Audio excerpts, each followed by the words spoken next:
ਜਦੋਂ ਇੱਕ ਜਹਾਜ਼ ਅਮਰੀਕਾ ਨੇ ਸ਼੍ਰੀ ਅੰਮ੍ਰਿਤਸਰ ਸਾਹਿਬ ਦੀ ਧਰਤੀ ਤੇ ਉਤਾਰਿਆ ਤੇ ਲਗਾਤਾਰ ਸਰਦਾਰ ਸਿਮਰਨਜੀਤ ਸਿੰਘ ਮਾਨ ਨੂੰ ਟਾਰਗੇਟ ਕਰਨ ਦੀ ਕੋਸ਼ਿਸ਼ ਕੀਤੀ ਜਾ ਰਹੀ ਹੈ। ਜਿਹੜਾ ਅਸੈਲਮ ਲਈ ਅਸੀਂ ਚਿੱਠੀਆਂ ਦਿੱਤੀਆਂ ਨੇ ਉਹਦੇ ਕਰਕੇ ਬੰਦੇ ਉਤਾਰੇ ਗਏ ਨੇ।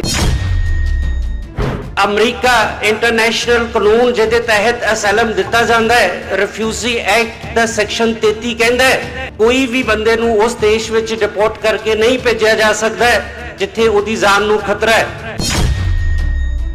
ਇਹ ਜਿਹੜੇ ਲੋਕ ਡਿਪੋਰਟ ਹੋਏ ਨੇ ਇਹ ਇਲੀਗਲ ਇਮੀਗ੍ਰੈਂਟਸ ਨੇ ਅਮਰੀਕਾ ਦੇ ਵਿੱਚ ਜਿਨ੍ਹਾਂ ਕੋਲ ਕੋਈ ਵੈਲਿਡ ਵੀਜ਼ਾ ਨਹੀਂ ਸੀ ਹੈਗਾ। 20ਵੀਂ ਸਦੀ ਦੇ ਮਹਾਨ ਸ਼ਹੀਦ ਸੰਤ ਜਰਨੈਲ ਸਿੰਘ ਭਿੰਡਰਾਂਵਾਲੇ ਦੇ जन्म दिन ते 71 खालसा पंथ फतेह प्रवान करना है। वाहिगुरु जी का खालसा वाहिगुरु जी की फतेह।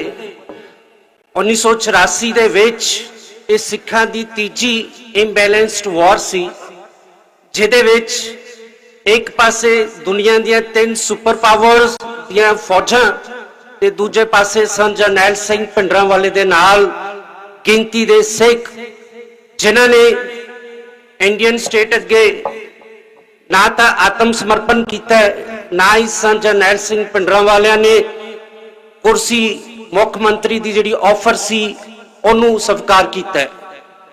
इस तो पहले खालसा पंथ ने जिहड़ियां छोटी गिनती दे विच जिहड़ियां इंबैलेंस्ड वार लड़ियां ने वो चमकौर साहब की वार है, वो जिहड़ी सो इस किस्म दियां कई जंगां ने जिहड़ियां खालसा पंथ ने लड़ियां ने।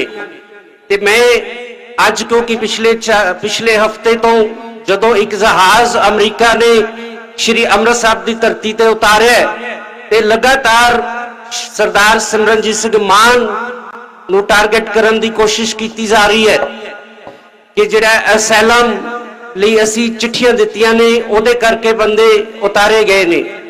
मैं खालसा पंथ नूं दसना चाहुंदा कि असैलम हुंदी की है। असैलम इंटरनेशनल लॉ है जिहदे विच जे किसी बंदे नूं किसी देश दे विच खतरा है ते जदों उत्थों उड़ के वो दूसरे देश चले जांदा है उहदे तहत उत्थों दा देश उहनूं प्रोटेक्शन ग्रांट करदा है।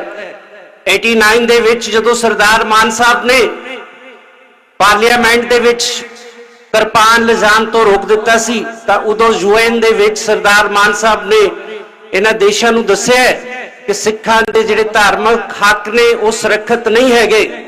इंडियन स्टेट ने श्रोमणी अकाली दल अमृतसर के 2 मैंबर पार्लीमेंट खुडिया साहब बीबी बिमल कौर खालसा नूं कतल कीता। इवें ही लुधियाने तो मैंबर पार्लीमेंट बीबी रजिंदर कौर खालसा के जिहड़े हसबैंड सी प्रोफैसर बुलारा उन्होंने सुमेध सैनी ने चंडीगढ़ तो चक के कतल किया। जिवें इवें जिहड़ा साडे अकाल तख्त साहब के जथेदार सी भाई कौंके साहब उन्होंने शहीद किया गया। जिहड़ी हजारां की गिनती विच अनपछाते कह के इंडियन स्टेट ने सिख शहीद किए ने ये उन्हां दी बदौलत है। ते अमरीका इंटरनेशनल कानून जिहदे तहत असैलम दिता जांदा है, रिफ्यूजी एक्ट दा सैक्शन 33 कहंदा है कोई भी बंदे नूं उस देश विच डिपोर्ट करके नहीं भेजा जा सकता जिथे उहदी जान नूं खतरा है। ये जिहड़े लोग डिपोर्ट होए ने ये इलीगल इमीग्रेंट्स ने अमरीका दे विच जिन्हां कोल कोई वैलिड वीजा नहीं सी हैगा। जिहड़े बंदियां कोल श्रोमणी अकाली दल अमृतसर दी चिट्ठी है जिन्हों किसी नूं चिट्ठी दे उपर असैलम मिले अमरीका इंटरनेशनल कानून की वायलेशन नहीं कर सकता, किसी नूं भी हिंदुस्तान नहीं भेजा जा सकता। तो एक गल मैं तुहाडे नाल होर शेयर करना चाहुंदा कि जिहड़ा पिछले समय दे विच इंडियन स्टेट ने साडे 5 चों जिहड़े 2 तख्त ने श्री नंदेड़ साहब श्री पटना साहब के उपर जिहड़ा इंडियन स्टेट का कब्जा है पिछले 1947 तो उन्हां दे बोर्डां दे मैंबर उन्हां दे प्रधान इंडियन स्टेट तय करदी है। हुण दिल्ली की कमेटी उपर भी आरएसएस बीजेपी का कब्जा है, हरियाणे दे विच भी उन्हां दा कब्जा रहा है।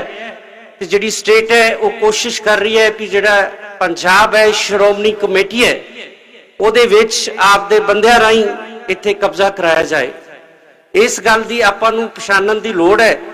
जिहड़ी श्रोमणी कमेटी की चोण है वो किसी वेले भी मई जून दे विच डिकलेयर हो सकती है। ਤੇ ਖਾਲਸਾ ਪੰਥ ਨੂੰ ਇਹ ਸਮਝਣ ਦੀ ਲੋੜ ਹੈ ਇਹ ਜਿਹੜੀ ਸਾਜ਼ਿਸ਼ ਹੈ ਇਹਨੂੰ ਆਪਾਂ ਨੂੰ ਬੇਨਕਾਬ ਕਰਨਾ ਚਾਹੀਦਾ ਹੈ। ਵੱਧ ਤੋਂ ਵੱਧ ਸ਼੍ਰੋਮਣੀ ਕਮੇਟੀ ਦੀਆਂ ਵੋਟਾਂ ਬਣਾ ਕੇ ਸ਼੍ਰੋਮਣੀ ਕਮੇਟੀ ਦੇ ਉੱਪਰ ਖਾਲਸਾ ਪੰਥ ਦਾ ਕਬਜ਼ਾ ਹੋਏ ਤਾਂ ਜੋ ਕਿ ਸਿੱਖੀ ਦਾ ਪ੍ਰਚਾਰ ਤੇ ਪ੍ਰਸਾਰ ਕੀਤਾ ਜਾ ਸਕੇ। ਵਾਹਿਗੁਰੂ ਜੀ ਕਾ ਖਾਲਸਾ, ਵਾਹਿਗੁਰੂ ਵਾਹਿਗੁਰੂ ਜੀ ਕੀ ਫਤਿਹ।